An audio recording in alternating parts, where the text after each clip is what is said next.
Hi, this is Becky Nunn with Nunn Design. I'm here on location at Fusion Beads, showing you how to colorize Nunn Design Resin. What you'll need to have done already is watch the video that I have on how to mix the Nunn Design Resin. That is what we have right here, all ready to go. You'll also need to have some of the Castin Craft Opaque pigments that you can find in various colors on fusionbeads.com. They have white, yellow, brown, red, black, and I think that's all of them, blue. We also have a tutorial on how you can have different combinations of these colors to make the 2017 summer collection of the Pantone colors. We're going to make the dogwood pink for this particular video. Once you have mixed your Nunn Design resin and let it set up for 5 minutes, you'll want to pour off 1 tablespoon into a second mixing cup. I do this because it's sometimes challenging when you're first learning how, when you want to mix some colors, to do it all within this cup. So I recommend when you're first starting out and learning how to colorize that you transfer it off into a smaller size cup. As you start to understand the formulas and get them down, you can start to double or triple the formulas. But for starters, we'll start with this. For this particular color, the dogwood, we're going to be using a brown, a red, and a white. And I have a little cheat sheet that I have that tells me how much of the red, white, and brown that I need to put in to create that Pantone color. So let me give you a definition of what it means by 1 tiny toothpick red. The red colorant is very, very opaque and very potent. So when it says a tiny toothpick, this is the definition of a tiny toothpick. Can you see that? It's just a small little bit. So starting, we're going to put 1 tiny toothpick of the red into the mixing cup. And then I like to have a second cup ready to go so that I can just lay that right inside of there and not put it onto my workstation.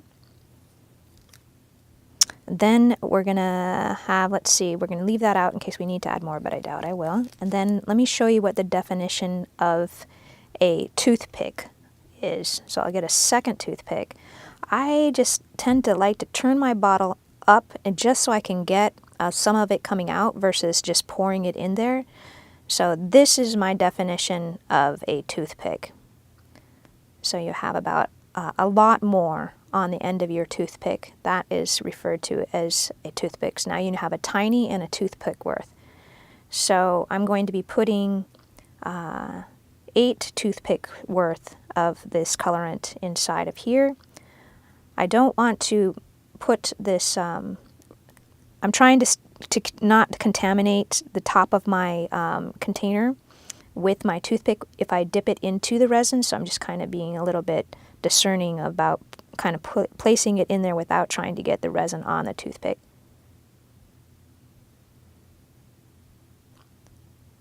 So I don't think I have 8 in there yet, but we'll see what that looks like. And then the last one that we're going to need is just a couple of toothpicks worth of the brown. So 5 toothpicks of the brown. And as you start to get this formula down, you'll have more confidence just to pour it right into the cup.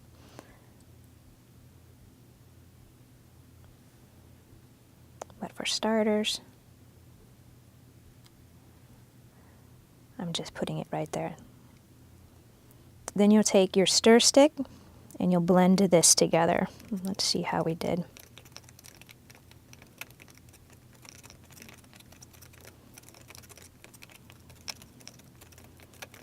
And that's looking very close to where we need to be. The trick with mixing colorants is you want to make sure that the amount of colorants that you're putting into your resin is not greater than 10%. If this ratio to the resin is larger than 10%, the piece won't cure or it'll be slightly tacky. So you want to make sure that you don't have more than 10% of this. If you have a different combination here, you can add more resin, kind of take a guess. It looks like I might have just way too much red, so then you'll bring up more of the white in the brown.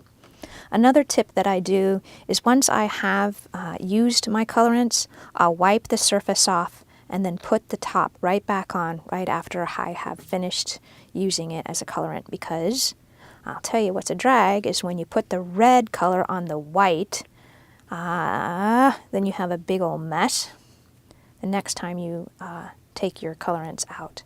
So go ahead and wipe down the tops of your pieces and have your colorants ready to go. And now you're ready to use your resin that you have been trying to get that colorant of the dogwood, and you're ready to move into pouring it into your bezels.